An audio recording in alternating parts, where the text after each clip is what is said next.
Okay, so good day. Ang topic natin is about the series and diode configuration. So let me share my screen.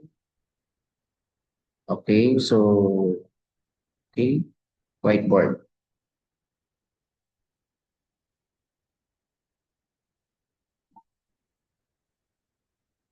Okay, sharing my screen. Okay. So okay, no? So ngayon, I think kita naman tong aking ano. We will try to use no yung ating ano, no? So ano ba yung series diode configuration? So mahalaga matutunan natin, no? Pagbigay tayo ng example problem. Pag sinabi natin series diode, usually, bigyan ko muna kayo ng konting discussion about the concept no, ng ating series diode. Okay, so halimbawa, no, sa case nito, ito yung aking E, o the total voltage, positive and negative E. No? Tapos ito yung ating diode, ito yung series configuration. Kaya ito tinawag na series configuration kasi yung diode natin is in series connection. So let's say for example, ito yung aking uh, circuit and this is the V sub R and plus and minus. No? Now this is the silicon no, as well. And ngayon, dito, check natin yung biasing. Check natin dito yung pinaka-biasing. So ito, equivalent ito sa forward bias. Bakit? Kasi kung titingnan natin, ito yung E. Ang katumbas ito yung tinatawag natin na anode, positive part, and is the cathode, yun yung negative part. Ang katumbas niyan is a closed circuit. Ayan, yan ang katumbas niyan. No? So kaya kung titingnan mo ito, alam natin kapag ganyan, may kuryente ka. There is a flow. So yung current mo is the closed circuit. Kumbaga yun yung uh, yun yung analogy. Ngayon, kung titingnan natin dito, assuming natin na yung E natin is greater than the total voltage. Now, for example natin, para ma-on mo no, yung ating para makapag-on state ka, no, pwede nating masabi na yung ating voltage of the diode is equivalent to the total voltage. So therefore, kapag gumamit ako ng loop dito, ito magiging positive E no, minus the VD minus the sub R equivalent to 0. Ito using the Kirchhoff's voltage law. So ito yung tinatawag natin na Kirchhoff's voltage law kung saan lumabas yung arrow mo, yun yung magiging side. Pag lumabas sa positive E, dahil ito yung voltage sa diode. Depende sa diode. Pag silicon, 0.7 volts. Kapag germanium, 0.3 volts. Kaya dito, for example, no, lalagyan natin ng value ng E, magkakaroon na tayo ng voltage at the resistor. No? Ngayon, yung current na nag-flow dito is simply the voltage drop across the resistor over the resistance. No? Kung ano yung resistor natin. Okay, so halimbawa, paano kung mag-open? Ngayon, kapag nag-open tayo, for example, no, third cases na nag-open tayo, for example, if the diode is reversed, most likely, ang mangyayari dyan, no, for example, ito yung ating circuit. Kasi positive and negative 8 volts. Lalagyan ko to ng in series with the supply. Then we have in total resistor na may ground dito, no? Ito ay 2.2 kilo ohm. Ngayon ito, magpo-voltage drop to at I sub R. Ayan. So, ibig sabihin, kung titingnan natin yan, ang equivalent niya, dahil ito ay positive, ito ay negative, mag-open circuit ka. So, parang ganito ang equivalent niya. Kumbaga, para maintindihan nyo yung konsepto. Ayan, kapag ganito yan, that is open. Kapag open, ano ang ibig sabihin? Kapag open circuit. Kapag open, usually, ang ID mo is 0 ampere. No? Wala kang current. So yung I at yung current na nag-flow dito, wala rin. No? So basically, yung voltage drop mo dito, kung ano yung voltahe mo, yun lang. No? Wala ka namang nang makukuha dyan eh. So yun yung magiging equivalent value niya. So that is how we determine. So ngayon, ito na yung magiging ano mo, supply. Bagay, kung ano yung makukuha mo dito, yun na yung makukuha mo dito. Kasi kung ito yung VD mo, edi 8 volts din. No? Kung titingnan natin, kasi mathematically, yan ay VD minus 0. Ay 8. Ano to? E.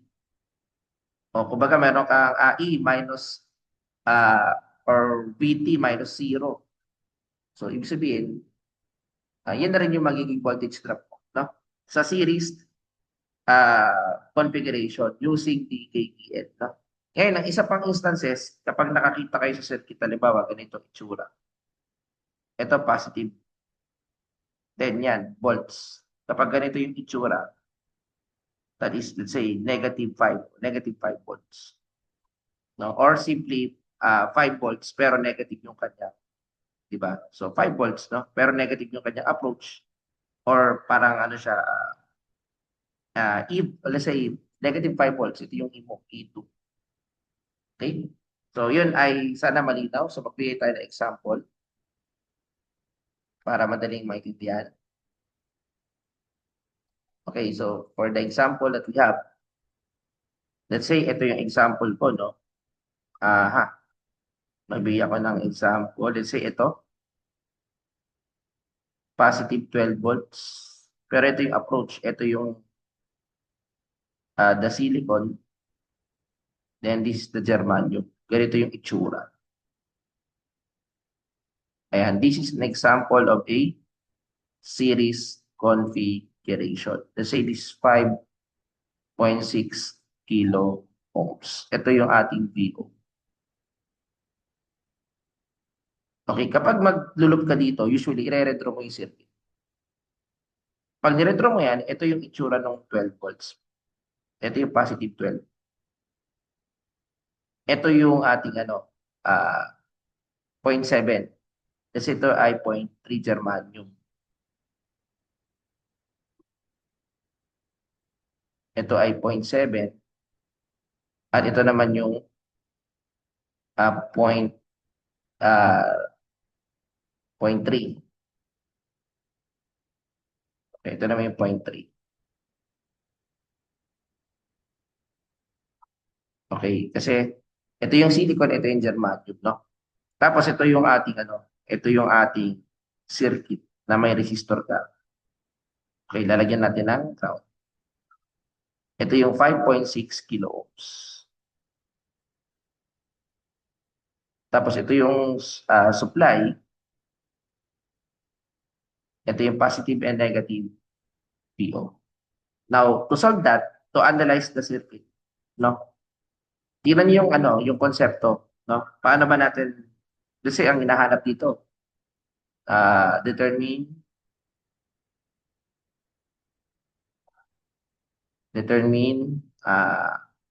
ID, yung total current, no? Tapos yung let's say yung voltage VD2, mamaya alamin natin kung ano yan, and the VO or the output voltage. Now, removing the diodes, no, and determining the direction using the KVL, no, malalaman natin yung circuit. Ito yung pagaganahin natin. Ito yung current na kailangan. Yun din yung I sub R na nagfo-flow doon sa buong circuit. Ngayon, ito guys, kung titiran nyo, kung i-analyze ko to, ito forward, ito reverse. So, ibig sabihin, ire-redraw ko ito, ganito yung magiging itsura, 12 volts. Pero ito yung silicon diode. Pero ito, mapuputol. Kasi nga ito reverse na. Therefore, ang I mo dito ay 0 na. No? Tapos ito yung ating resistor na may 5.6 kilo ohm. So, lalagyan ko ito ng ground. Then, VO. Okay, ito yung ating baga sa yung tinatawag natin na configuration, no? So, ang question dyan is what to substitute for the silicon diode. So, alam naman natin na for the analyst to follow at kung i-analyze pa natin, kailangan natin i-recall yung actual practical diode na VD is equivalent to 0, no? So, therefore, ang magiging VO natin dito muna for the sake, no, is simply IR times R. Eh, alam naman natin, ito, 0. So, wala ka mag-flow. No, yan din yung ID mo eh. Di ba? Eh, 0 yan. Regardless of your resistance. So, therefore, our VO is 0 volts. Dito pala nakukuha na natin. Kasi dito putol na eh. Because of the reverse. Di ba? Ngayon, yung VD2 natin, ito kasi VD1, no? VD2. VD2 natin is open. Kasi nga, bukas. Open circuit. So, open to. So, ibig sabihin, kung open yan, mas likely, kung ano yung makukuha mo dito sa VD2, eh alam natin, equivalent ito is closed circuit. Diba? Magiging ano yun, closed circuit ang katumbas niya. So, therefore, our VD2 is kung ano yung supply mo, 12 volts din. Kasi naka-open yan, diyan ka kukuha ng voltahe. No? Ngayon, ang question, paano kung kukunin yung current? Gagamit tayo ng KVL. Now, to solve for the current, so kukunin tayo ng E, positive E. Let's say yung E is equivalent to 12. Positive E, lalagpas ng E. Minus the VD1. Kasi lalagpas ng negative to eh. Then negative plus. No? Usually ganun, no? Yung ating gagawin to solve the problem. No? Okay, so basically, paano natin kukunin yung VD2? Pero yung hinahanap kasi is VD2. So, titignan natin, no? Kapag ginamitan natin ng let's say, i-check natin kung 0 ba talaga yung VO. So, minus VD1, okay. And then, let's say for example, plus VD2 minus VO is equivalent to 0. Now, to solve for the VD2, no, alam naman natin, ang VD2 natin is simply VO, di ba? Kumbaga sa kukunin natin yung V minus VD1. That is E minus VD1, no? Minus VO. Okay. So ngayon, guys, no, kung titingnan ito mabuti, since yung ating gumamit tayo ng clockwise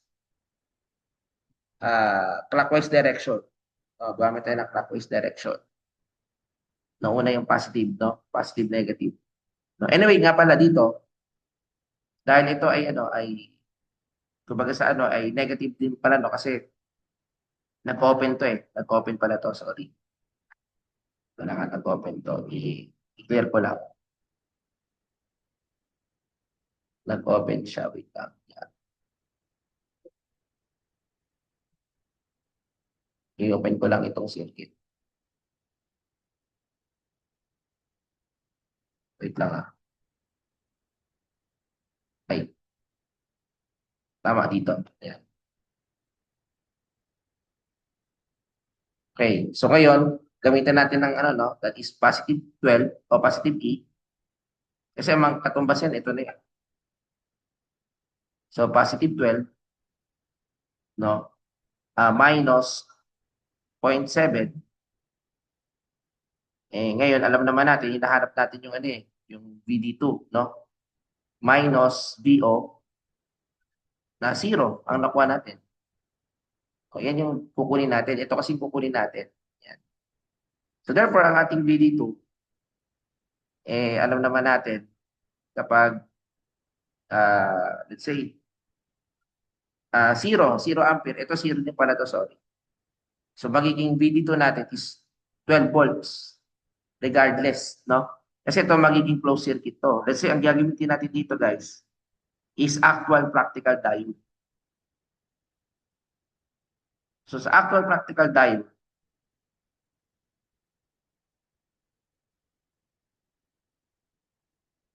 no? Ang VD mo ay equivalent to 0. Tapos yung ID mo is 0 ampere. Di ba? And vice versa. Okay, so therefore, ang mangyayari natin dito, VD2 is 12. Now, ano pa yung susunod dyan kapag nakuha mo? So, automatically, dahil ang VD2 mo is 12, kapag kinuha ko to 12 minus 12, VO. So, equivalent to 0 volt. So, tama yung ating analysis na may 0 volt ka. Okay? So, that is an example of a series parallel. No? Okay, halimbawa, isa pa example. Or series diode to, rather. Okay, halimbawa, itong part na ito, madali lang naman to. Okay, ito yung silicon, germanium, tapos ito yung resistor. Ito yung VO. Okay. Ito yung 5.6 kilo ohm. Ito yung positive 12, positive and negative 12.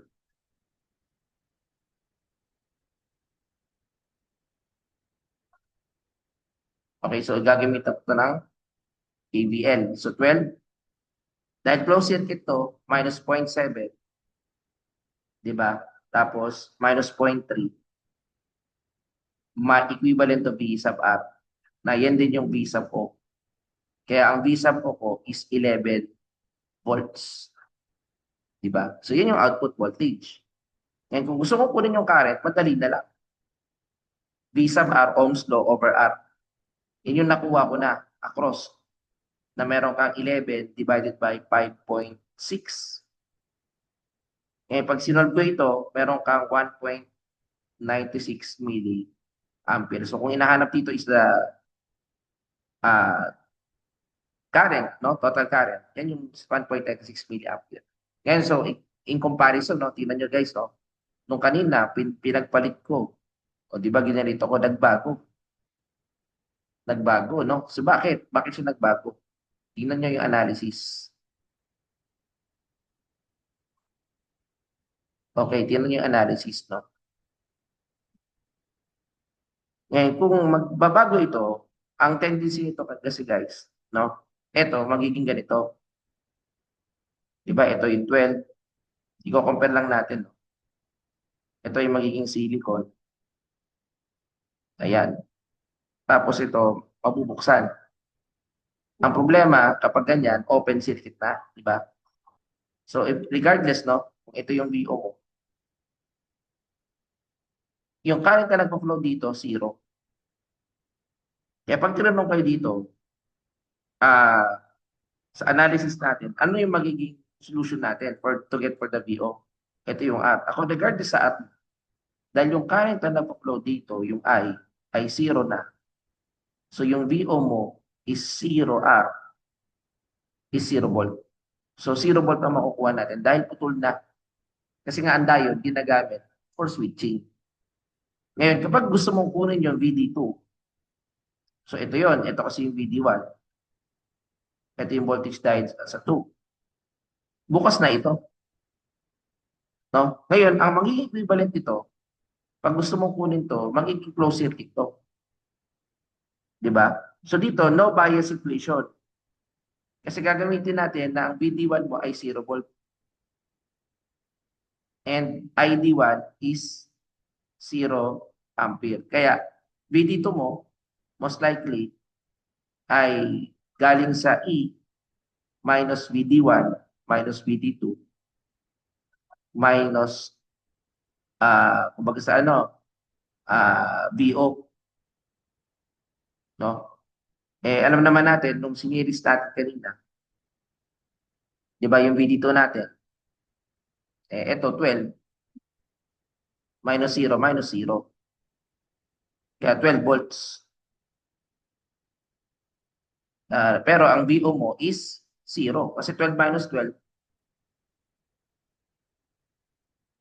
is 0. So therefore, sakto yung ating analysis. No? Ito yung tinatawag natin na series configuration.